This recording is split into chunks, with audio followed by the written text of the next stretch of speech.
শুধুমাত্র 2 লক্ষ টাকা পুঁজি নিয়ে অনলাইন ব্যবসা শুরু করেন জেরিন। এখন 1 বছর পরে তিনি প্রতি মাসে 10 লক্ষ টাকার প্রোডাক্ট সেল করেন। এই ঘটনাটি শুনতে শুরুতে the একটু way, অবাস্তব মনে হলেও এরকম অনলাইন True Life ব্যবসার সফলতার অনেক গল্প আছে। success depends Amina, mostly on Oishi, effort. Sadia, Selina, Tamalika সহ আরো অনেক নারী উদ্যোক্তা আছে যারা এই কাজটি করতে পেরেছেন। এরকম শত শত অনলাইন ব্যবসায়ী তাদের ভাগ্যের চাকা ঘুরিয়েছেন অনলাইন ব্যবসা করে। তাদের এই সফলতার পেছনে রয়েছে সঠিক উপায়ে তাদের প্রোডাক্টের ডিজিটাল মার্কেটিং করা।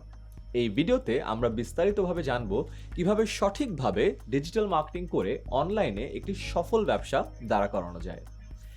এই ভিডিওর শেষের 3টা পয়েন্ট আপনার ব্যবসার জন্য সবচেয়ে বেশি উপকারী হবে।